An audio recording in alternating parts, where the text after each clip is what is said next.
হাসিব তখন মাত্র ক্লাস 9-এ পড়ে। প্রত্যন্ত গ্রাম অঞ্চলে তার বেড়ে ওঠা। তার বাড়ি থেকে মাত্র 10 মিনিটের হাঁটা পথেই গ্রামের বুক চিরে বয়ে চলেছে বিশাল যমুনা নদী। ছোটবেলা থেকেই শান্ত স্বভাবের ছেলে সে। পাড়ার ছেলেদের সাথে দুরন্তপনার চেয়ে বাবার সাথে সাংসারিক কাজে সহযোগিতা করে বেশি। এজন্য খুব আড্ডা দেয়া বা বাইরে যাওয়া হয় না তার। তার নিয়মিত অভ্যেস সন্ধ্যার সময়ে হারিকেন মুছে নিয়ে পাশে রেখে পড়তে বসা, কারণ সে সময় সন্ধ্যার পরই কারেন্ট যাওয়ার এক উৎসব চলে। তাই সব গুছিয়ে নিয়ে পড়তে বসে সে। এমনি একদিন বাইরের উঠোনে বসে তার মা রান্না করছে, আর সে হ্যারিকেনের আলোতে তার নিয়মিত পড়ালেখা করছে। চারিদিক তার নিস্তব্ধতা। হঠাৎ অন্ধকার ফুরে দূর থেকে ভেসে আসছে নিড়ে উড়ে যাওয়া বকের পালের ডাক। ঠিক এমন সময় হাসিবের পেছনে থাকা জানলাটা এক ধাক্কায় খুলে গেল হুট করে। চমকে উঠে পেছনে তাকালো সে।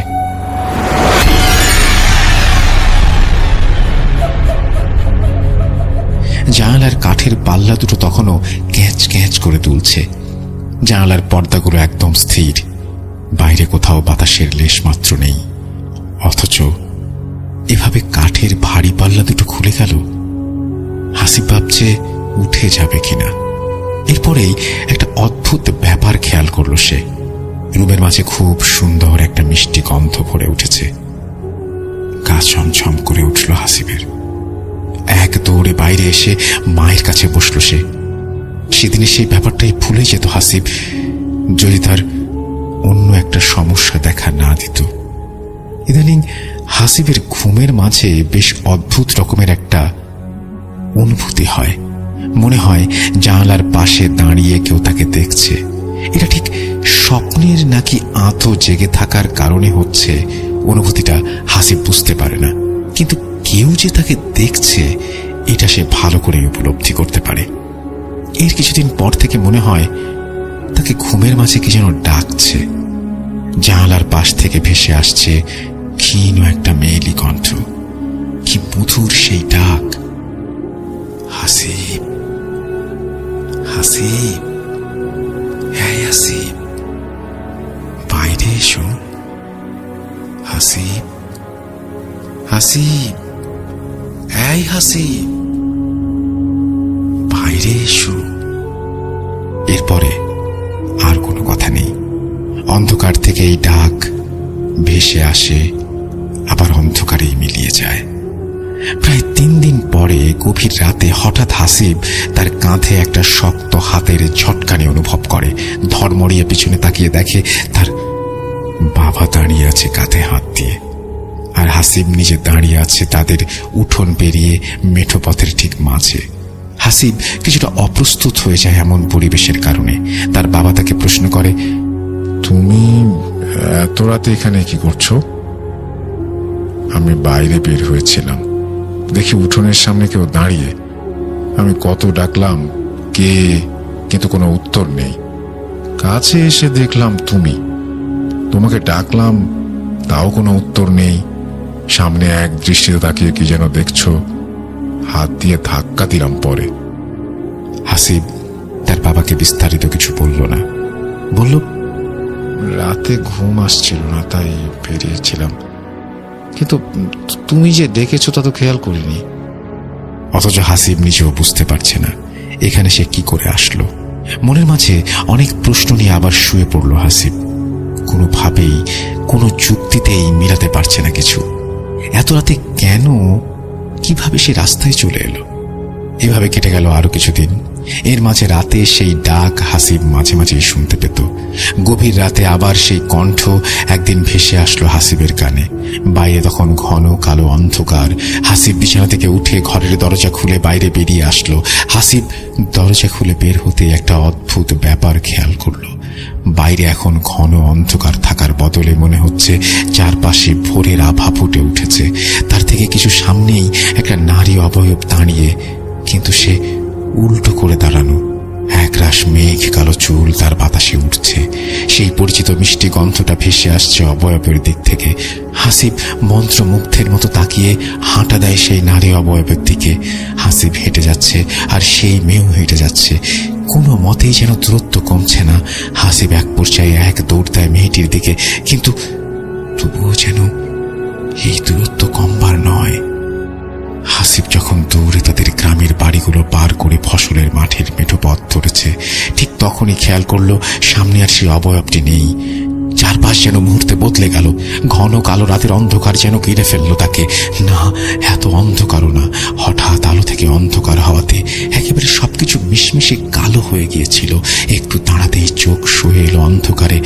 আবছা সব দেখা যাচ্ছে ক্ষীণ একটা আভায়। দূর থেকে খোলা হয়ে কাছে গেলে তা স্পষ্ট দেখা যাচ্ছে। কানে জ্বালা ধরানো ঝিঁঝি পোকার ডাক ভেসে আসতে লাগলো ফসলের মাঠ থেকে। এবার হাসিব ভয় পেতে শুরু করলো। এত গভীর রাতে বাড়ি থেকে এত দূরে কি করে? সে তো বিছানায় শুয়ে ঘুমাচ্ছিল। ঘোর ভাঙতেই তার অবয়বের ডাকের কথা মনে পড়ল। গ্রামে বলে, নিশীথে ডাকিলে বাইরে যেতে নেই। ভয়ে ভয়ে বাড়ির দিকে হাঁটা দেয় হাসিব। ফসলের জমির পাশের মেঠোপথ থেকে গ্রামের বড় মেঠোপথে উঠেই হাসিব দেখে দূরে একটা সাদা কিছু পড়ে আছে। রাস্তায় যে দিকটায় এমন সাদা কিছু দেখা যাচ্ছে, সেখানে এক পাশে বিশাল ফসলের ক্ষেত আর অন্য পাশে ছোট দুইটা মজা ডোবা, আর সেই ডোবার পাশে সারি সারি কলা গাছ। হাসিব ভাবল, রাতের আলো আধারে কলা গাছ এমনভাবে প্রায়শই দেখা যায় গ্রামের পথে। এমন অনেক আগেও হয়েছে, ভয় পেয়ে কাছে গিয়ে দেখেছে কলা গাছ পড়ে আছে রাস্তায়। তার মাঝে আজকে একটা ভয় ঢুকেছে ভেতরে। সুতরাং এটা স্বাভাবিক। নিজেকে অভয় দিয়ে হাঁটতে শুরু করে হাসিব। আস্তে আস্তে সামনে এগোতেই সাদা জিনিসটা ধরা দিচ্ছে তার দৃষ্টিতে, আর তাতেই যেন ভয় আরো বেড়ে যাচ্ছে তার কাছে। কাছে যেতেই যেন চকচক করে উঠল সাদা বস্তুটি। আবছা অন্ধকারেও সাদা যেন চোখে ছুঁয়ে এসেছে। একটা নতুন বাঁশের চাঁটাইয়ের ওপর কাফন করা একটা লাশ শোয়ানো। ভয়ে হাসিবের পা যেন থেমে গেছে। তার মনে হলো পা থেকে মাথা পর্যন্ত সব একসাথে থেমে গেছে। শরীরের সমস্ত লোমগুলো যেন ভয়ে দাঁড়িয়ে গেছে। তার মনে হচ্ছে যেন শরীরের শিরা উপশিরা দিয়ে ঠান্ডা বরফের স্রোত বয়ে চলেছে। তার মনে হলো কেউ যেন কোথা থেকে আর চোখে তাকে দেখছে এবং দৃষ্টি দিয়ে গিলে ফেলছে তাকে। সময় আর যাচ্ছিল না, থেমে গেছে। মনে হচ্ছে কত ঘন্টা ধরে এই পাথরের মতো দাঁড়িয়ে আছে সে। এমন সময় হঠাৎ মনে হলো যেন মানুষের আওয়াজ শুনল সে। শরীরে যেন হঠাৎ বিদ্যুৎ খেলে গেল। সে কান খাড়া করে খুঁজছে সেই শব্দের উৎস। হঠাৎ দেখে পাশে অন্ধকার ফুঁড়ে একটা লোক বেরিয়ে আসলো তার দিকে। না, এই লোককে তার গ্রামে তো সে কখনো আগে দেখেনি। লোকটি তার দিকে এগিয়ে আসে। এসেই অনেক গম্ভীর, বেশ রাশভারী কণ্ঠে বলে, তোমাদের গ্রামে কবরস্থানটা কোন দিকে বলতে পারবে? এই কণ্ঠেই যেন লুকিয়ে আছে রাজ্যের ভয়। হাসিব তখন ভয়ে কাঁপছে, তার সারা শরীর ঘেমে যাচ্ছে। সে ভয়ে ভয়ে বলল, এই মাঠ পেরিয়ে সামনে একটা জঙ্গল আছে, সেই পাট পার হলেই বাঁশঝাড় পড়বে, সেটাতেই আমাদের গ্রামের কবরস্থান। লোকটি হাসিবকে বলল, তুমিও চলো আমার সাথে। এই লাশটাকে কবর দিতে হবে। তুমি আমাকে কবরস্থান পর্যন্ত নিয়ে যাবে, দেখিয়ে দেবে।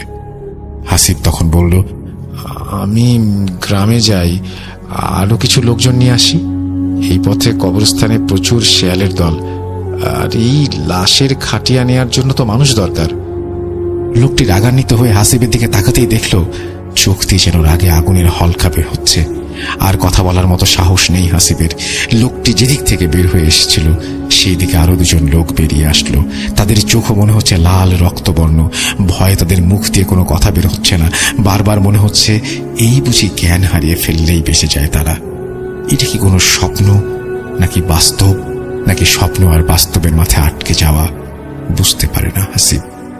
লোকটি হাসিবকে লাশের দিকটা দেখিয়ে বলল, এই খাটিয়ার এক পাশটা ধরে আমাদের সাথে কাঁধে নাও। হাসিব ভয়ে ভয়ে এগিয়ে গেল লাশটির দিকে। সে পেছনের বাম পাশের মাথাটা ধরে তাদের তিনজনের সাথে কাঁধে তুলে নিল খাটিয়াটি।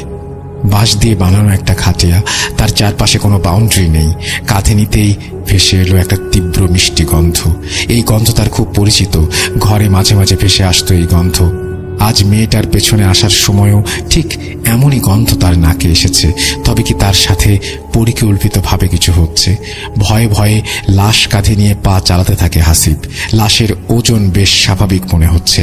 বাইরের কালো অন্ধকার ফুঁড়ে তাদের গ্রামের মেঠোপথ থেকে ফসলের সেই ছোট মেঠোপথে নামল সে। চারপাশে ঝিঝি পোকার ডাক, আর তার থেকে একটা ঠান্ডা বাতাস এসে লাগছে হাসিবের মুখে। লোক তিনজন নিজের মাঝে কি সব যেন কথা বলছে, চেষ্টা করেও যেন কিছু বুঝতে পারছে না হাসিব। তারা যখন ফসলের মাঠ পার করে, ঠিক তখন মনে হলো হাসিবের পিছনে কিছু একটা আসছে। একটা ঘড় ঘড় শব্দ আসছে পেছন থেকে। হাসিবের যেন শরীর ঘামতে শুরু করেছে। তার মনে হচ্ছে আজ আর তার কোনো নিস্তার নেই। সে ভাবছে, কি থেকে কি হয়ে গেল? আমি যে এভাবে মারা যাব তা কি কখনো কেউ জানবে? আর কি দেখতে পাবো মানুষের মুখগুলোকে? তখনই ঠিক গড় গড় সেই শব্দটা আরো বেশি ভেসে আসতে লাগলো পেছন থেকে। মনে হচ্ছে পেছনে একটা কুকুর আসছে তাদের। হাসিব পেছনে ফিরে দেখতে যাবে, ঠিক তখনই হাসিবের পাশে থাকা লোকটা বলে উঠল, ভুলেও পেছনে তাকাবে না, চুপ করে সোজা তাকিয়ে হেঁটে আসো। পেছনে না তাকালেই তোমার ভালো। ফসলের মাঠ পার করে তারা জঙ্গলের মাঝে উঠে এসেছে। পেছনের সেই শব্দ বা অনুভূতি কিছুই নেই। জঙ্গলের মাঝে ছোট ছোট জঙ্গলি লতাপাতায় পেঁচে যাচ্ছে হাসিবের পা, তাই দ্রুত হাঁটতে পারছে না সে। এরই মাঝেই দূর থেকে ভেসে আসলো একটা ক্ষীণ শব্দ। কোথাও দূরে একটা শেয়াল আর্তনাদ করে উঠল করুণ সুরে। ভয়ে আবার যেন শরীর ঠান্ডা বরফ হয়ে এলো হাসিবের। পায়ের নিচে জঙ্গলের শুকনো ডালপালা ভাঙার মর্মর মটমট মৃদু শব্দ, আর দূরে থেকে ডেকে ওঠা শেয়ালের করুণ ডাকে যেন ভয় চেঁকে ধরেছে তাকে। কেমন একটা ঘোর পরিবেশ তৈরি করেছে চারপাশ।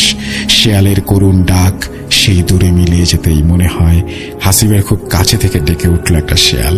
তারপর এপাশ ওপাশ মিলিয়ে বেশ কিছু শেয়াল ডেকে উঠল একসাথে। হাসিবের ভয়ে তখন দেহ যেন রক্তশূন্য। নিজের হৃৎপিণ্ডের শব্দ নিজের কানেই সে শুনতে পাচ্ছে। সামনে থেকে একজন লোক বলে উঠল, ভয় পেও না, আশেপাশে আমাদের লোক আছে, তোমার কিছুই হবে না। লাশ দাফন করা হয়ে গেলে তুমি চলে যাবে। জঙ্গল পার করে তারা যখন বাঁশঝাড়ের মধ্যে ঢুকছে, তখন শেয়ালের ডাক কমে এসেছে। চারপাশে যে আরো মানুষ আছে এটা তখন খেয়াল করলো হাসিব। তার আশেপাশে আরো অনেক এমন অচেনা লোক দেখতে পেল সে। তারা সবাই লাশের পিছে পিছে আর পাশে হেঁটে আসছে। হাসিবরা তখন লাশ নিয়ে কবরস্থানে পৌঁছে গেল। খেয়াল করলো গ্রামের অনেকের কবরগুলো ছড়িয়ে ছিটিয়ে আছে চারপাশে। এই তো কদিন আগে পাশের বাড়ির এক চাচার কবর দিয়েছিল এখানে। হাসিবও এসেছিল কবর দিতে। কবরের পাশের বাঁশের বেড়া তখনও নতুন। ঠিক তখন পিছন থেকে একজন বয়স্ক লোক এগিয়ে আসলো। লাশের খাটিয়াটা এনে মাটিতে রাখতেই সেই লোক হাসিবের দিকে এগিয়ে এসে বলল, তুমি আমাদের একটা কবর খুঁড়ে দাও। ভয়ে ভয়ে হাসিব জানালো জীবনে সে কোনোদিন কবর খোঁড়েনি, জানেও না কিভাবে খুঁড়তে হয়। লোকটি তাকে অভয় দিয়ে বলল, আমাদের দুজন লোক তোমাদের সাথে কাজ করবে। লোকটার কথার মাঝে কোনো রাগ নেই, কেমন একটা সুন্দর কোমলতার ছাপ আছে কথায়। তার গ্রামে এমন অদ্ভুত এত ভালো লোক সে আগে কখনো দেখেনি। ভয় কিছুটা কেটে গেল তার। পাশে একটা কোদাল আর খন্তা রাখা। হাসিব সহ আরো দুজন কবর খোঁড়ার কাজে লেগে গেল। মানুষগুলো একটু পর জটলা করে দাঁড়িয়ে গল্প করছে, কিন্তু তারা ঠিক কি ভাষায় কথা বলছে তার কিছুই বুঝতে পারছে না হাসিব। কেমন একটা অস্পষ্ট লাগছে তার কাছে। সাথে থাকা দুজনের মুখেও কোনো কথা নেই। তারা এক মনে কাজ করে যাচ্ছে হাসিবের সাথে। কবর খোঁড়া শেষ। সেই বৃদ্ধ লোকটা এগিয়ে আসলো কবরের দিকে। তারপর হাসিবকে উপরে উঠতে বলল কবর থেকে। হাসিব উঠে আসলে দূরে একটা পানির পাত্র দেখিয়ে বলল, ওখানে যে নামাজের জন্য উঁচু করে নাও, জানাজা করতে হবে এখন। হাসিব পানির পাত্রের কাছে গিয়ে দেখল অনেক পুরনো একটা পিতলের বদনা, কিন্তু তা ব্যবহারের কারণে বেশ চকচক করছে। উঁচু করে সে হাসিব দেখল সবাই নামাজের জন্য কাতার বেঁধে লাইনে দাঁড়িয়েছে। হাসিব একটা কাতারে দাঁড়াবে ঠিক তখন বৃদ্ধ লোকটি তার দিকে এগিয়ে এসে বলল, নামাজ শেষ করে তুমি এক মুহূর্ত না দাঁড়িয়ে সোজা চলে যাবে তোমার বাড়ির দিকে। ভুলেও পেছনে তাকাবে না। যদি পেছনে তাকাও তোমার অনেক বড় ক্ষতি হবে। তোমার সাথে আমাদের আবার কোনোদিন হয়তো দেখা হবে। হাসিব দাঁড়িয়ে যায় পেছনে নামাজের কাতারে। নামাজে সালাম ফেরানোর সাথে সাথে হাসিব পেছনে ফিরে তার গ্রামের দিকে হাঁটতে শুরু করে। পেছন থেকে তখনও ভেসে আসছে সেই অস্ফুট স্বরে অচেনা অজানা ভাষার কথোপকথন। হাসিব জঙ্গল পার করে মাঠের সেই রাস্তা ধরে দিয়ে দৌড়। চারপাশে তখন ভোরের আলো ফুটছে। শরীর ক্লান্ত হয়ে এসছে, যেন নুয়ে পড়তে চায়। এক দৌড়ে চলে আসলো তার ঘরে। বিছানায় এসে এলিয়ে দিল শরীর। পরদিন তার ঘুম ভাঙলে তখন সে দেখল শরীরে প্রচন্ড ব্যথা আর জ্বর। মাথার কাছে বসে আছে তার মা। হাসিব ভাবে পুরো ব্যাপারটাই হয়তো স্বপ্নে, কিন্তু তার শার্টে তখনও লেগে আছে ছোপ ছোপ কাঁচামাটি, যা কাল কবর খোঁড়ার সময় লেগেছিল। তবে কি রাতের ঘটনাটা পুরোটাই সত্য? এটা তাহলে তার স্বপ্ন নয়। সে পুরো ঘটনাটা তার বাবা মাকে বলল। তার বাবা পাশের গ্রাম থেকে একজন হুজুরকে ডেকে নিয়ে আসলেন। হুজুর এসে তাকে একটা তাবিজ দিয়ে বলল 6 মাস এটা কোনোভাবেই শরীর থেকে না খুলতে, আর রাতে যেই আসুক না কেন কোনোভাবেই বাইরে না যেতে। হাসিব পরদিন তাদের সেই কবরস্থানে তার এক বন্ধুকে নিয়ে যায়, কিন্তু সে যেখানে কবর খুঁড়েছিল সেখানে কিছুই নেই। মনে হচ্ছে কিছুই করা হয়নি। কাল রাতে কারো পাই পড়েনি কবরস্থানে। এভাবে কেটে যায় বেশ কয়েক মাস। শুধু মনে হতে থাকে হাসিবের বৃদ্ধ লোকটির কথা। লোকটি বলেছিল আবার দেখা হবে। তাহলে সেই দেখা ঠিক কিভাবে আর কবে হবে? এভাবেই কেটে যায় বেশ কিছু মাস। ব্যাপারটা আস্তে আস্তে ভুলে যায় হাসিব। রাতের সেই ডাক, মিষ্টি গন্ধটা আর পায় না। সবকিছু স্বাভাবিক হয়ে গেছে। গ্রামে তখন নেমে এসেছে শীত। শীতের আমেজে যমুনা নদীর পানি শুকিয়ে গেছে বেশ অনেকটাই। বালুর চড়া জেগে উঠেছে মাঝে মাঝে। বিশাল এই খরস্রোতা নদী যেন রূপ নিয়েছে ছোট খালে। পানিতে আর কোনো প্রকার স্রোত নেই। হাসিবদের কিছু জমি যমুনা নদী দখলে এবং যমুনা নদী গ্রাস করে নিয়ে গেছে। সেগুলো চর আকারে জেগে উঠেছে শীতের শুরুতে। সেই চরে হাসিবের বাবা কয়েক বিঘা বালু জমিতে ভুট্টার চাষাবাদ করেছেন। হাসিব প্রায়শই তার বাবার সাথে সেই ভুট্টার জমিতে গিয়ে কাজ করে। তাদের বাড়ি থেকে বের হয়ে নদী পার হয়ে ভুট্টার জমিতে যেতে হয়। নদীতে এখন পানি খুব অল্প, তবে হেঁটে পার হবার মতো অবস্থা নেই। ঘাটে একটা নৌকা বাঁধা আছে, সেটাতে করে পার হতে হয় এবং ওপারে চড়ায় নামতে হয়। আর এই খালের মতো হয়ে যাওয়া নদী দিয়ে 5 মিনিট দক্ষিণ দিকে নৌকা চালালে মেইন যে নদী সেখানে যাওয়া যায়। সেই নদীতে পানি বেশ ভালোই, আর স্রোতের টানও আছে মোটামুটি। রাতের খাবার খেতে বসে হাসিবের বাবা হাসিবকে জানায় কাল ভোরে নদী পার হয়ে ভুট্টার জমিতে যেতে হবে। ভোর থেকেই ভুট্টার জমিতে পানি দিতে হবে মেশিন দিয়ে। একদম দেরি করা যাবে না। একে তো বালি মাটি, তার উপরে অনেক জমি। দেরি করলে পানি নিতে পারবো না। এদিকে অনেকের জমি আছে, একবার কেউ পানি নেওয়া শুরু করলে সময় অনেক নষ্ট হবে।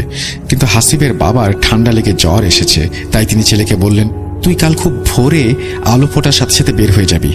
ঘাটে আমাদের নৌকা বাঁধা আছে, সেই নৌকাতে করে পার হয়ে যাবি। যার মেশিন তাকে বলা আছে তুই ভোরবেলায় আসবি, এটা সে জানে। হাসিব বাবাকে হ্যাঁ সূচক মাথা নেড়ে ভাত খেতে থাকে। বাবা বলে তুই ভোরে গিয়ে পানি দেওয়া শুরু কর, একটু বেলা হলে তারপরে আমি যাব, ততক্ষণে তুই পানি দিবি। অনেকটাই অবশ্য পানি দেওয়া হয়ে যাবে ততক্ষণে। হাসিব মুখে মুখে হ্যাঁ বলে এবং সেদিন রাতে সে তাড়াতাড়ি শুয়ে পড়ে। হাসিবের ভোরে ঘুম ভাঙে এবং জানালার পাশে থাকা একটা গাছের ডালে বসা পাখির কিচিরমিচির শব্দে তার ঘুমটা ভেঙেছিল। ঘুম থেকে উঠে ভোরের আভা ফুটতে শুরু করেছে চারপাশে। অন্ধকারাচ্ছন্ন ভাবটি তখনও কাটেনি। কুয়াশা পড়েছে, আশেপাশে মাত্র কয়েক হাতের বেশি জায়গা দেখা যাচ্ছে না, অর্থাৎ ভিজিবিলিটি অনেক কমে গেছে। বাইরে অসম্ভব ঠান্ডা। হাসিব হাত মুখে পানি দিয়ে বেরিয়ে যায় বাড়ি থেকে। শীতের এই ভোরে গ্রামের প্রায় সবাই ঘুমিয়ে থাকে। আশেপাশের কুয়াশার আড়ালে থাকা গাছ থেকে মাঝে মাঝে ভেসে আসে পাখির ডাক আর তাদের ডানা ঝাপটানোর শব্দ। গ্রামের মেঠোপথ শেষ করে হাসিব তখন নদীর ঘাটে এসে দাঁড়ালো। যখন নদীর ঘাটে এসে দাঁড়ালো তখন আশেপাশে কোনো মানুষের চিহ্ন নেই। আস্তে আস্তে নেমে গেল নৌকার দিকে। নদী এলাকায় ছোট থেকে বেড়ে ওঠা, তাই নৌকা চালানো বেশ ভালোই শিখেছিল হাসিব। এইসব ঘাটে সাধারণত মাঝি থাকে না। গ্রামের প্রায় অনেকেরই নিজস্ব নৌকা আছে। হাসিব হেঁটে ঘাটে নামে এবং নৌকা বাঁধার জায়গায় নেমে আসে, কিন্তু তাদের নৌকা বাঁধা নেই। কুয়াশায় ভালো দেখাও যাচ্ছে না কিছু। হাসিব একটু সামনের দিকে এগিয়ে যায়। এগোতে দেখে তাদের নৌকা। মনে করে ঘাটে জায়গা ছিল না বলে বাবা হয়তো এখানে বেঁধে রেখে গেছেন। হাসিব নৌকাটা একটা ধাক্কা দিয়ে লাফ দিয়ে নৌকায় উঠে বসে। বইটা হাতে নিয়ে পাড়ের বালিতে ঠেকিয়ে সামনের দিকে এগিয়ে যায়। কি যে কুয়াশা পড়েছে আজ, কিছুই দেখা যাচ্ছে না সামনে। নৌকার এ মাথায় বসে নৌকার ও মাথা ঠিক করে দেখা যায় না। আবছা ধোয়াটে একটা ভাব ঘিরে ধরেছে তাকে। নৌকা সোজা চালিয়ে নদীটা পার হতে 4 থেকে 5 মিনিটের মতো লাগে। হাসিব খেয়াল করল নদীর পানির ওপরে কুয়াশাগুলো কত সুন্দর করে কুণ্ডুরি পাকিয়ে যাচ্ছে। মনে হচ্ছে পানিগুলোকে বারবার ছুঁয়ে দিয়ে যাচ্ছে তারা। শীতকাল মানেই নদীর পানিতে কুয়াশার এক অপরূপ সৌন্দর্য। এসব খেয়াল করতে করতে নৌকার মাথার সামনের জায়গাটা কিছু একটার সাথে ধাক্কা খেয়ে আটকে গেল। হাসিবের মনে হলো নদী পার হয়ে সে ওপারে চলে এসেছে। সে বইটা হাতে নিয়ে নৌকার গোলয়ের ওপরে রাখে ও মাথার দিকে চলে যায়। মাথায় গিয়ে নৌকা থেকে নামতে যাবে, ঠিক তখনই সে খেয়াল করলো আরে এটা তো তাদেরই ঘাট। মাত্রই তো এখান থেকে নৌকাটা নিয়ে এসে সে ওপারের জন্য যাবে বলে প্রস্তুতি নিল, চালাতে শুরু করলো, তাহলে আবার ঘাটে আসলো কি করে? একটু চিন্তার ভাঁজ পড়ল তার কপালে। পরক্ষণে সে বুঝতে পারল কুয়াশা আর নদীর সৌন্দর্য দেখতে গিয়ে হয়তো কখন সে নৌকার মাথা ঘুরিয়ে ফেলেছে নিজেই বুঝতে পারেনি। মনে মনে কিছু একটা ভেবে সে হেসে উঠল। নৌকায় আবারও উঠল সে এবং চালাতে শুরু করলো। এবার সে দেখবে মাথা কই গিয়ে ঘুরে যায়, কিন্তু এত কুয়াশা যে ভালো করে কিছুই দেখা যাচ্ছে না। সেই অবস্থাতেই 10 মিনিট লাগিয়ে দিল সে, কিন্তু নৌকা ওপারে ওঠার কোনো নাম নেই। তাহলে কি আবারও মাথা ঘুরিয়ে নিবে সে? হাসিব বৈঠা নিয়ে মাথা ঘোরাতে গেল এবং আবারও সামনের দিকে এগোতে লাগলো নৌকা। কি একটা নৌকার সামনে ঘুরে গেল। হাসিব বৈঠা নৌকার ওপরে রেখে আবার সামনের দিকে হেঁটে নৌকার সামনের মাথায় এগিয়ে গেল, কিন্তু সেখানে কিছুই নেই, কিছুই দেখতে পাচ্ছে না। নৌকা যে নদীর কোন জায়গায় সেটাও বোঝা যাচ্ছে না। ভিজিবিলিটি নাই কুয়াশার কারণে, সামনে যতটুকু দেখা যায় ততটুকু পানি। হাসিব চিন্তা করলো এতক্ষণে তো ওপারে পৌঁছে যাওয়ার কথা। ঠিক তখনই হাসিবের চোখে পড়ল নৌকার অপর প্রান্ত, যেন ঘন কুয়াশার ওপরে উঠছে একগুচ্ছ কালো চুল, নাকে ভেসে আসছে পরিচিত সেই মিষ্টি গন্ধ। নৌকার অপর পাশে গলুইয়ের উপরে বসে ওঠা কে? ভালো করে তাকাতেই দেখল সেই নারী মূর্তি। ডান হাত দিয়ে বাম হাতের কনুইয়ের ওপরে হাতড়ে দেখলো হাসিব। সর্বনাশ হয়ে গেছে, হুজুরের দেয়া তাবিজটা তো নেই। হাসিব কি করবে ভেবে পাচ্ছে না। তার কি করা উচিত? তার কি নৌকা থেকে লাফ দেওয়া উচিত? না, তা ঠিক হবে না। শুনেছে পানিতে পড়ে গেলে নাকি মাথা ঠেসে ধরে। ভয়ে শরীর শক্ত হয়ে আসছে হাসিবের। হৃৎপিণ্ড যেন থেমে গেছে। অতি প্রাকৃত কিছু হয়ে যেতে পারে যে কোনো সময়। নারী অবয়বটা হাত বাড়িয়ে বৈঠা তুলে নিল, যেন গলা দিয়ে হাসিবের একটি আওয়াজও বের হচ্ছে না। তবু এত জোরে চিৎকার করছে যেন তার মাঝেই সে জ্ঞান হারিয়ে ফেলবে। এর মাঝেই ভেসে আসলো পানিতে বৈঠা ফেলার শব্দ। ভুঁ করে লুটিয়ে পড়ল হাসিব। লুটিয়ে পড়ার আগেই দেখল অবয়বটা এক জায়গায় তাকিয়ে আছে তার দিকে, আর সবকিছু মিলেমিশে একাকার হয়ে গেছে। কত সময় কেটে গেছে জানা নেই হাসিবের। ঘোরটা তখনও কাটেনি। মাথার নিচে শক্ত ঠান্ডা কাঠের অনুভূতি জানান দিল না, এটা স্বপ্ন নয়, সে যা দেখছে তা সত্যি। এখনো যা ঘটে চলেছে তাও সত্যি। এর মাঝে বিন্দু মাত্র কোনো সংশয় নেই। যেন কোনো কিছুই মিলতে চাইছে না। অতি কষ্টে চোখ মেলে দেখা যাচ্ছে শুয়ে থেকে নৌকা তখনও চলছে দুরন্ত গতিতে। চারপাশে কুয়াশার ভাবটা কেটে গেছে অনেকটাই, কিন্তু ঘন অন্ধকারাচ্ছন্ন চারপাশ মনে হচ্ছে গিলে খাচ্ছে তাকে। দুটো বন জঙ্গলের মতো কিছু পরিলক্ষিত হচ্ছে। চারিদিকে অনেক বেশি নিস্তব্ধ। আশেপাশে ঝোপঝাড় থেকে হঠাৎ হঠাৎ ভেসে আসছে সেদিন রাতের শেয়ালের করুণ আর্তনাদ। তা এক নিমিষেই মিলিয়ে যেতেই শোনা যাচ্ছে বড় কোনো পাখির ডানা ঝাপটানোর শব্দ, আর নৌকা চলার জন্য তীব্র জলপ্রপাতের মতো হু হু অবিশ্রান্ত শব্দ। নৌকার অপর মাথার দিকে তাকাতেই ভয় করছে হাসিবের। জীবনের সব সাহস যেন শেষ হয়ে গেছে। কি করবে কিছুতেই ভেবে পাচ্ছে না হাসিব। আবার চোখ বন্ধ হয়ে আসছে হাসিবের। নিজের ইচ্ছাতে কোনো কিছু হচ্ছে না। শরীর যেন তার আর কথা শুনতে চাইছে না। আবার চোখ বন্ধ করল সে। কতটা সময় চলে গেছে হাসিবের জানা নেই। কানে তখনও ভেসে আসছে পানির একটানা শব্দ। যখন সে চোখ খুলল, বিশাল এক হল ঘরের মতো জায়গায় বসে আছে সে। চারপাশে সবকিছু কেমন যেন আবছা মনে হচ্ছে তার কাছে। ভালো করে তাকিয়েও যেন কিছু দেখা যাচ্ছে না। আগের মতোই অস্পষ্ট কিছু কথা ভেসে আসছে তার কানে। সামনে পাশে মনে হচ্ছে কেমন একটা কুয়াশার আস্তরণ ভেসে আছে। ঘরের খোলা একটা পরিবেশ। হাসিব উঠতে চায়, কিন্তু শরীর তাতে সায় দেয় না। অগত্যা বসেই বোঝার চেষ্টা করে কোথায় আছে সে। নিচের দিকে তাকিয়ে খেয়াল করে তার সামনের মেঝেতে প্রায় 3টা বাটিতে সুন্দর বাহারি রকমের ফল দিয়ে সাজানো। হাসিবের পেটে তখন প্রচন্ড খিদে। খেতে ভয় হচ্ছে তার। কোথায় এসেছে, কি হচ্ছে কিছুই জানে না। সে বেশ চিন্তিত। এই রহস্যময় জগৎ থেকে কিভাবে বের হবে হাসিব। মনে হয় এক দৌড় দিয়ে বের হয়ে যায় এই কুয়াশা ফুঁড়ে, কিন্তু সেটা তো সম্ভব নয়। হাসিবের আস্তে আস্তে মনে পড়তে লাগলো সে তো সকালে বাড়ি থেকে বেরিয়েছিল ভুট্টার জমিতে পানি দেওয়ার জন্য। তাহলে এখানে আসলো কিভাবে? উত্তর খুঁজতে গিয়ে সব মনে পড়ে যাচ্ছে হাসিবের। ভয়ে আবার জড়সড় হয়ে উঠল হাসিব। তবে কি এভাবেই মরতে হবে তাকে? এ থেকে বাঁচার কি কোনো উপায় নেই? ভয়ের একটা ঠান্ডা স্রোত বয়ে যায় হাসিবের শির দ্বারা দিয়ে। হঠাৎ সামনে থেকে ভেসে আসে একটা পরিচিত কণ্ঠস্বর। হাসিবের চিনতে অসুবিধা হয় না। বহু মাস আগে কবরস্থানে ঠিক এই কণ্ঠস্বর সে শুনেছিল। তার মনে পড়ল সেই বৃদ্ধ তাকে বলেছিল, আমাদের আবারও দেখা হবে। হাসিব এবার আরো ভয় পেয়ে যায়। এবার তার সাথে কি হবে, কি হচ্ছে কিছুই বুঝতে পারে না সে। কি করবে সে এখন? বৃদ্ধ লোকটি সেই সাদা ঘন কুয়াশাচ্ছন্ন আস্তরণ ভেদ করে হাসিবের সামনে এগিয়ে আসে। জানতে চায় হাসিবের শরীর এখন কেমন আছে। হাসিব ভয়ে কান্না জড়ানো কণ্ঠে বলে, আমাকে ছেড়ে দিন, আমাকে যেতে দিন বাড়িতে। আমি আমার মা বাবার কাছে যেতে চাই। বৃদ্ধ লোকটি তাকে অভয় দিয়ে বলল, ভয় নেই, তোমাকে তোমার বাড়িতে পৌঁছে দেওয়া হবে। তুমি এখন এই ফলগুলো খেয়ে নাও, সারাদিন কিছুই খাওনি। হাসিব জিজ্ঞেস করে, আমি এখন কোথায় আছি? চারপাশে এমন কেন? আমাকে এখানে কে নিয়ে এসেছে? ঠিক তখনই হাসিব পাশ থেকে একটা মেয়ের হাসি শুনতে পেল। মৃদু হেসে থেমে গেল মেয়েটি। লোকটি হাসিবের দিকে তাকিয়ে বলল, যে তোমাকে নিয়ে এসেছে সে আমার মেয়ে। তোমাকে তার ভালো লেগেছে বলে দুষ্টুমি করে তোমাকে এখানে নিয়ে এসেছে। তবে তুমি কোথায় আছো এটা জানার দরকার নেই, বা তুমি বুঝতেও পারবে না। তোমাকে তোমার ঠিকানায় রেখে আসা হবে। তোমার কোনো ক্ষতি হবে না, ভয়ের কিছু নেই, তুমি খেয়ে নাও। এরপরে লোকটি আবার যেন মিলিয়ে গেল। আবার দূরে থেকে ভেসে আসলো। লোকটি কারোর সাথে রাগান্বিত হয়ে কি যেন বলছে অন্য ভাষায়, যা বোঝার ক্ষমতা বা পরিস্থিতি কোনোটাই নেই হাসিবের। সামনের বাটি থেকে হাসিব কয়েকটা আঙুর মুখে তুলে নিল। এরপরে আর কিছুই মনে নেই তার। প্রচন্ড ঠান্ডায় হাসিবের শরীর কাঁপছে। হিম ঠান্ডা হু হু বাতাস এসে লাগছে হাসিবের মুখে। চোখ খুলতেই একরাশ বালির ঝাপটা এসে লাগলো তার মুখে। ক্ষীণ হয়ে ভেসে আসছে পানির শব্দ। মনে হচ্ছে পানির ঢেউ এসে ধাক্কা দিচ্ছে কোনো পাড়ে। চোখ বন্ধ করে ফেলল হাসিব। হাত নাড়তেই বুঝতে পারল বালির মাঝে শুয়ে আছে সে। তাড়াতাড়ি করে উঠে বসলো হাসিব। চারপাশে ঘন কালো অন্ধকার।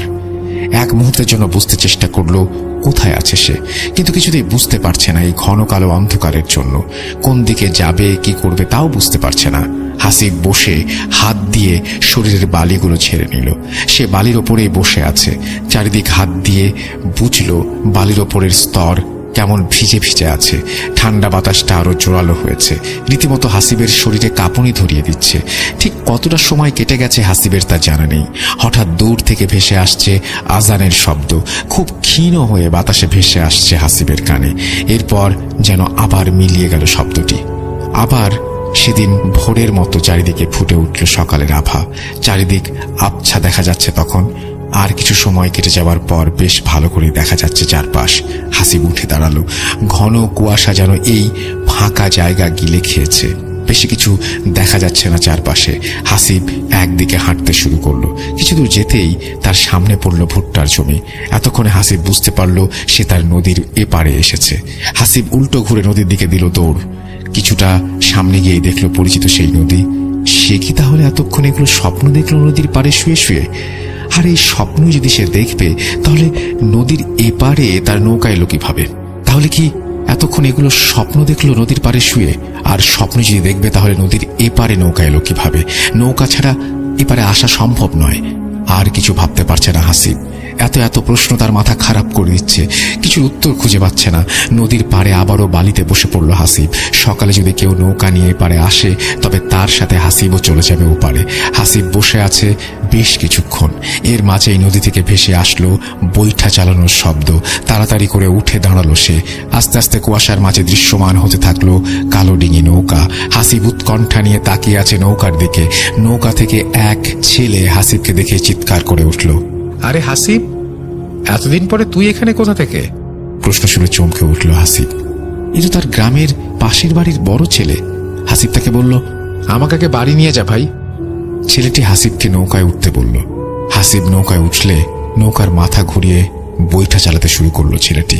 আর তাকে জানালো গত 3 দিন ধরে তার কোনো খোঁজ নেই।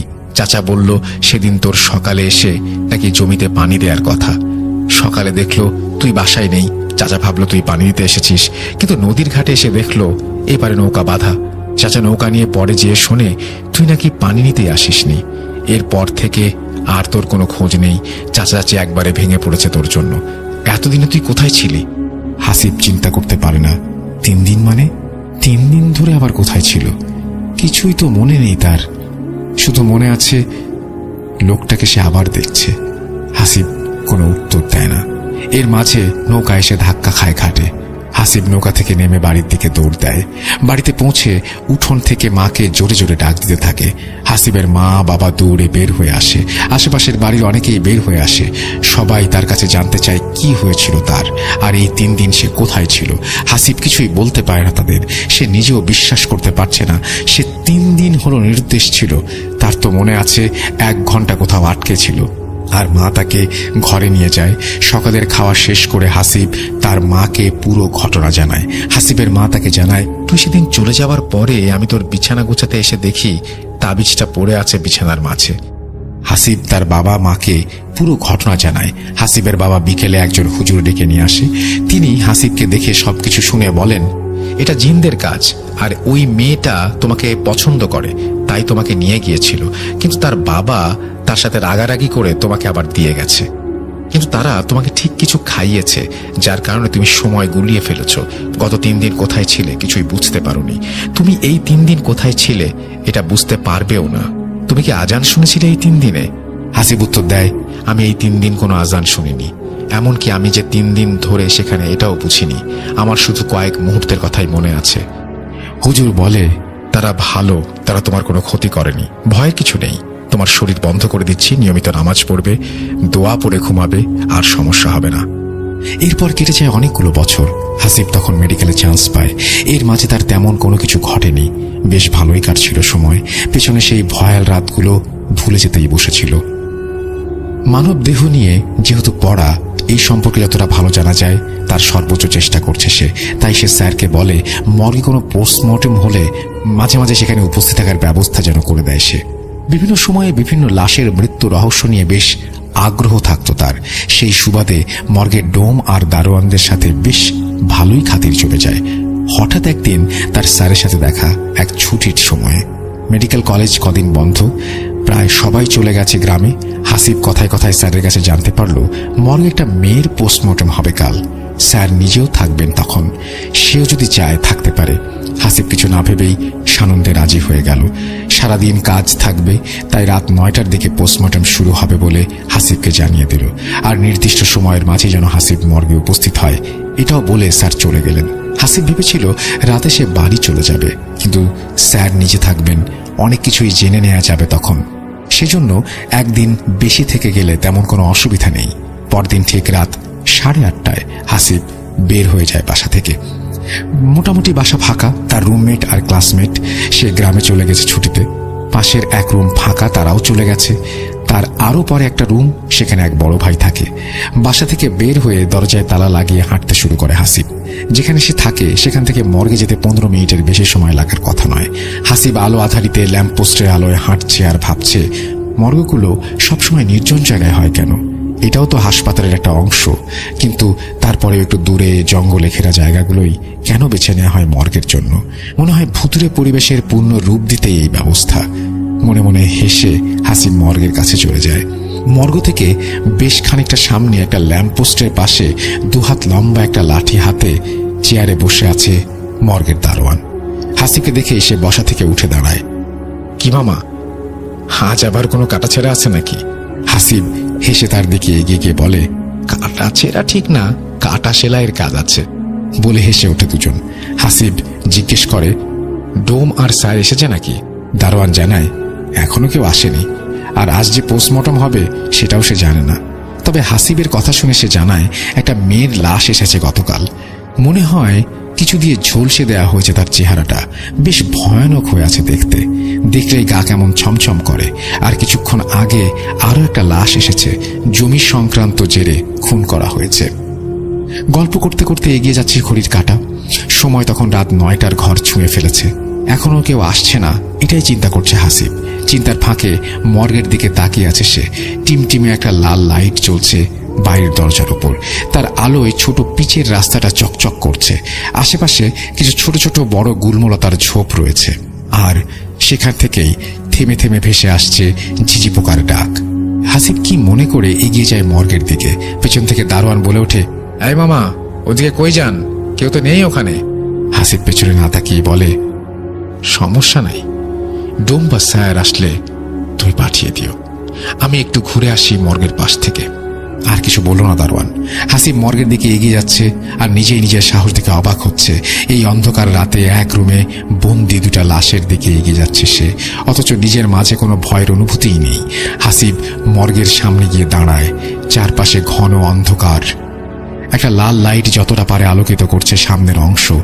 মর্গের এখানে দাঁড়িয়ে দারোয়ানের দিকে তাকিয়ে সে দেখে লাঠির ওপরে ভর দিয়ে সে ঝিমুচ্ছে। দরজায় তালা লাগানো নেই, বাইরের দিক থেকে হ্যাজবোল আটকে দেয়া।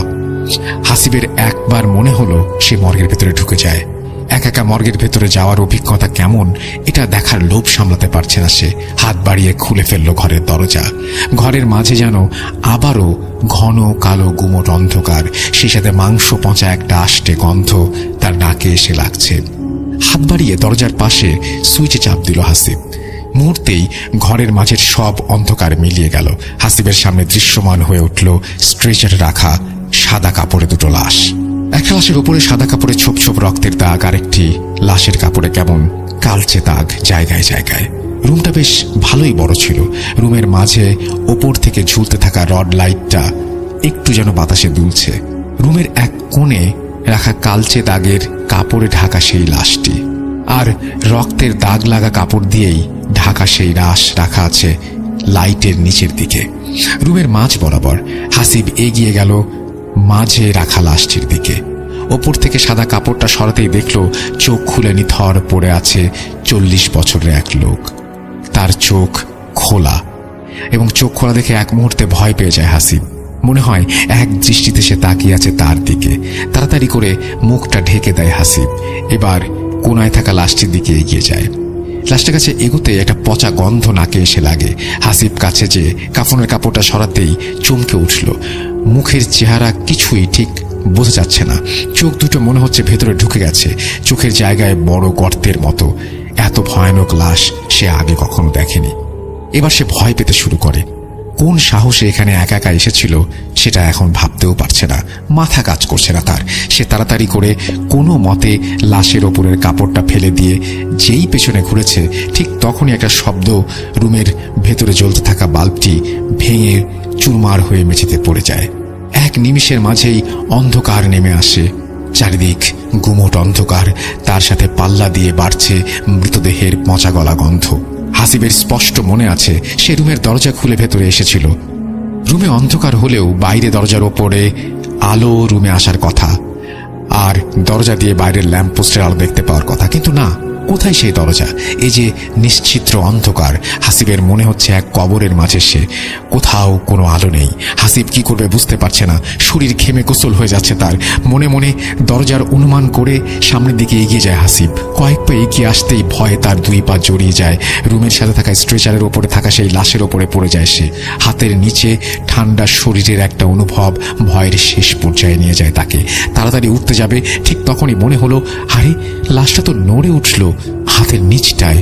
হাসিবের শির দ্বারা দিয়ে একটা ভয়ের স্রোত বেয়ে যায়। লাশের মতো তার শরীরও ঠান্ডায় জমে গেছে মনে হচ্ছে। সে গলা ফাটিয়ে চিৎকার করার ব্যর্থ চেষ্টা করলো কয়েকবার। সে দৌড়ে চলে আসলো দরজার দিকে। এসেই দেয়ালের সাথে একটা ধাক্কা খেলো। রুমের মাঝে তখনও একরাশ অন্ধকার। হঠাৎ রুমের মাঝে সকল নীরবতা ভেঙে খুটখাট শব্দ শুরু হলো।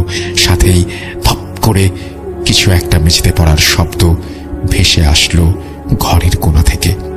হাসিবের মনে হয় আজ আর তার নিস্তার নেই। নিজের উপরে প্রচন্ড রাগ হতে থাকে। কেন সে এখানে এসেছিল? হাতড়ে দরজা খুঁজতে থাকে সে, কিন্তু কোথায় সেই দরজা? সব দিকেই তো সলিড দেয়াল। চোখ ভিজে কান্না চলে আসে হাসিবের। পেছন থেকে স্ট্রেচার টানার শব্দ আসছে।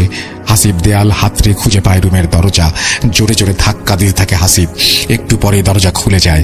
রুমের বাইরে দাঁড়িয়ে আছে সেই দারোয়ান।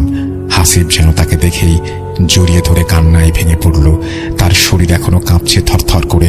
দারোয়ান হাতে থাকা লাইটটা রুমের দিকে মারতেই তারা দেখে রুমের মাঝে থেকে ছেলের লাশের ওপরে থাকা সাদা কাপড়টা নিচে পড়ে আছে, আর রুমের কোনায় থাকা মেয়ের লাশটা উপুর হয়ে পড়ে আছে মেঝেতে। লাশ এমন এলোমেলো হয়ে আছে কেন তা বুঝতে পারে না কেউ। মেয়েটির লাশই বা কি করে মেঝেতে পড়ল তারও কোনো উত্তর নেই তাদের কাছে। হাসিব আর কিছুই বলতে পারে না। দারোয়ান তাকে ধরে নিয়ে আসে বাইরে আলোতে। দারোয়ান থেকে একটি চেয়ারে এনে বসিয়ে দেয়। পানি খেয়ে যেন আবারও প্রাণ ফিরে পায় হাসিব। হাতে থাকা বোতল এক চুমুকে প্রায় অর্ধেকটা পানি খেয়ে শেষ করে। তারপর সে দারোয়ানের দিকে তাকায়। দারোয়ান তাকে জিজ্ঞেস করে, মামা, কি হয়েছিল আপনার? আমি এখানে বসে একটু ঝিমুনি ধরে গিয়েছিল, তারপরেই কানে আসতে লাগলো দরজায় ধুপধাপ শব্দ। আমিও তো প্রথমে ভয় পেয়ে গিয়েছিলাম, কি যে হলো। পরে মনে হলো আপনি তো গিয়েছিলেন ওদিকে, তাই দৌড়ে চলে গেলাম। হাসিব দারোয়ানকে পুরো ঘটনা বলল, কিন্তু দারোয়ান জানালো রুমের দরজা তো খোলাই ছিল, শুধু ভেজানো ছিল। হাসিব বলল, আমি তো কোনো আলোই দেখতে পাচ্ছিলাম না। দরজা খুলতে চেষ্টা করলাম, কিন্তু কিছুতে খুলতে পারছিলাম না। দারোয়ান তাকে জানালো, আজ স্যার আসতে পারবেন না, তাই পোস্টমর্টম হবে না। আমাকে একটু আগে ওয়ার্ড বয় এসে বলে গেল, আর সেটা আপনাকে জানানোর জন্যই গিয়ে দেখি এত সব কাহিনী। একটু ধাতস্থ হয়ে হাসিব উঠে আবার বাসার দিকে হাঁটা দিল। বাসার দিকে হেঁটে যেতেও তার কেমন ভয় করছিল। মনে হচ্ছিল চারপাশ ঘন অন্ধকারে ভরে যাবে, আবারও ঘিরে ধরবে সেই গুমট অন্ধকার। এই বুঝি কেউ উকি দিয়ে দেখছে তাকে, পেছনে কি কেউ হেঁটে আসছে। এত সব চিন্তা নিয়ে ভয়ে ভয়ে বাসায় পৌঁছে গেল হাসিব। রাতে আর খাবার খেতে ইচ্ছা করল না তার। যে একটা অবস্থা কাটলো এখনো গায়ে কাটা দিচ্ছে। বিছানা এলিয়ে দিল শরীর। এমনিতে একদম অন্ধকার ঘর ছাড়া ঘুমোতে পারে না হাসিব, কিন্তু আজ তার সাহস হলো না ঘর অন্ধকার করতে। মনে হলো অন্ধকার করলে আবার বুঝি কিছু একটা হবে, কিছু একটা ঘটে যাবে তার সাথে। রুমে থাকা হালকা নীল কালারের একটা ডিম লাইট অন করে দিল সে। হালকা নীল আলোতে চারপাশ কেমন মায়াবী লাগছে। সব প্রশ্নগুলো মাথায় ঘুরছে, উত্তর খোঁজার চেষ্টা করছে হাসিব, কিন্তু কিছুতেই হিসাব মিলছে না। কি থেকে কি হলো সঠিক কোনো কিছুরই উত্তর দাঁড় করাতে পারছে না। মানুষ যখন কোনো জিনিসের উত্তর খুঁজে না পায় তখন তার সাথে থাকা ভয়টি আরো বেশি জেগে ধরে। হাসিবের ক্ষেত্রেও তার ব্যতিক্রম নয়। একসময় মস্তিষ্ক ক্লান্ত হয়ে ঘুমের দেশে পাড়ি জমায় হাসিব। রাত তখন কটা হবে জানা নেই। চারিদিকে নিস্তব্ধতা। ঘরে থাকা ঘড়ির কাঁটার টিকটিক শব্দটা শুধু হালকা হালকা কানে ভেসে আসছে। হঠাৎ সে বুকের ওপরে প্রচন্ড চাপ অনুভব করল। মনে হচ্ছে তার বুকের ওপরে কিছু একটা চেপে বসে আছে। বুকের ওপরের এই অসম্ভব চাপে ঘুম পুরোপুরি ভেঙে যায় হাসিবের। সে আস্তে আস্তে চোখ খুলে তাকায়। ঘরের ভেতরে হালকা নীল আলোতে চোখ খুলে হাসিব যা দেখে তা দেখে তার শরীরের রক্ত হিম হয়ে যায়। তার বুকের ওপরে চেপে বসে আছে একটা নারীর অবয়ব। ভালো করে তাকাতেই দেখে সেই সাদা কাফনের কাপড়। একটা মাংস পচা গন্ধে পুরো ঘর ভরে গেছে। একরাশ চুল উঠছে বাতাসে। ভয়ে এবার ঘামতে শুরু করে হাসিব। আবার সে চলে যায় একটা ঘোরের মাঝে। সে কি আসলে বাস্তবেই এটা দেখছে, নাকি এটা কোনো স্বপ্ন? আজও তার শরীর সায় দিচ্ছে না তার সাথে। অনেক চেষ্টা করেও হাত পা কিছুতেই নাড়াতে পারছে না হাসিব। এমনকি তার গলা দিয়েও কোনো শব্দ বের হচ্ছে না। হাসিব নিজের সব শক্তি দিয়ে চিৎকার করার চেষ্টা করলো, কিন্তু গলা দিয়ে গোঙানির মতো আওয়াজও বের করতে পারল না। আর তখনই মেয়েটি তার দিকে তাকায়, হাসিবের দিকে এগিয়ে আসে। কি ভয়ানক সেই মুখ! মুখের কিছু জায়গায় মাংস যেন খসে পড়ছে, চামড়া ঝুলে গেছে অনেক জায়গায়। চোখ দুটো যেন অন্তহীন গর্ত, যেন কেউ কোঠর থেকে বের করে নিয়ে এসেছে চোখ দুটিকে। লাশ কাটা ঘরের স্ট্রেচারে শুয়ে থাকা সেই মেয়েটি যেন চেপে আছে তার বুকের ওপর। মেয়েটি ভাবলেশীন ভাবে তাকিয়ে দুইটা হাত উঁচু করে এগিয়ে দেয় হাসিবের গলার দিকে। হাতের চামড়া দেখে এতটাই ফ্যাকাশে মনে হচ্ছিল, নীল আলোতেও মনে হচ্ছিল তার শরীরে কোনো রক্ত অবশিষ্ট নেই। হঠাৎ হাত দুটি এসে চেপে ধরে হাসিবের গলা। হাসিব প্রাণপণে হাত দুটো দিয়ে চেপে ধরে মেয়েটির হাত। জোরে চিৎকার করে বাঁচার আপ্রাণ চেষ্টা করতে থাকে। তার মনে হচ্ছে সে এবার মারা যাচ্ছে। চোখ দুটি বন্ধ হয়ে আসবে হাসিবের। চোখের পাতা মিলিয়ে যাওয়ার আগে হাসিব দেখে মেয়েটি এখনো চেপে বসে আছে তার বুকে, আর তার গলা চেপে ধরে আছে। বুকের উপরে প্রচন্ড ব্যথা অনুভব করে হাসিব। সকালে তার ঘুম ভাঙল পাশের রুমে থাকা বড় ভাইয়ের ডাকে। বিছানায় উঠে বসে হাসিব আর ভাবতে থাকে রাতে কি হয়ে গেল তার সাথে। সে কি আসলেই স্বপ্ন দেখছে, নাকি সত্যি রাতে মর্গের সেই মেয়েটি এসেছিল? আর চিন্তা করতে পারছে না হাসিব। বিছানা থেকে উঠতে গিয়ে বুকের ওপরে প্রচন্ড একটা ব্যথা অনুভব করে। বুকের মাঝে ধক করে ওঠে। তবে কি? বাথরুমে থাকা আয়নার সামনে যেতেই দেখে গলায় লাল রক্ত জমাট বেঁধে আছে। মনে হচ্ছে কয়েকটি আঙুলের দাগ বসে আছে গলায়। ভয়ে কুঁকড়ে যায় হাসিব। এর মানে রাতের ঘটনা মিথ্যা বা স্বপ্ন নয়। রাতে সে যা দেখেছে তা পুরোটাই সত্যি। আর এক মুহূর্ত এখানে নয়। ব্যাগ গুছিয়ে বেরিয়ে পড়ে হাসিব। বাড়ি ফিরে আর কাউকে জানানোর সাহস হয় না ব্যাপারটা। যদিও তার মা তার গলায় এমন দাগ দেখে প্রশ্ন করে, সে অ্যালার্জি বলে উড়িয়ে দেয়। ছুটি শেষ করে এসে হাসিব সেই বাসা ছেড়ে দিয়ে নতুন বাসায় ওঠে। এরপরে আর তেমন কোনো সমস্যা হয়নি বা ঘটেনি। তার সাথে অনেক আগে থেকে ঘটে যাওয়া সেই ঘটনার সাথে এই ঘটনার কোনো যোগসূত্র আছে কিনা তাও এখনো বুঝতে পারে না হাসিব।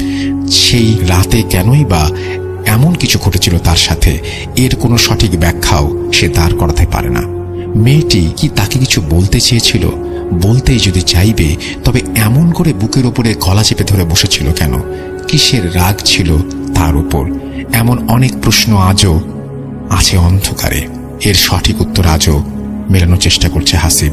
হাসিব এখনো ভয়ে থাকে আবার কবে তার জীবনে নেমে আসে এমন ঘন কালো অন্ধকারের রাত, এমন কালো অন্ধকারের ঘোর। আবারও হয়তো কোনো এক রাতে ভাবলেশহীন বিভৎস ফ্যাকাশে মুখ নিয়ে সেই মেয়ে অবয়ব চেপে ধরতে পারে তার গলা।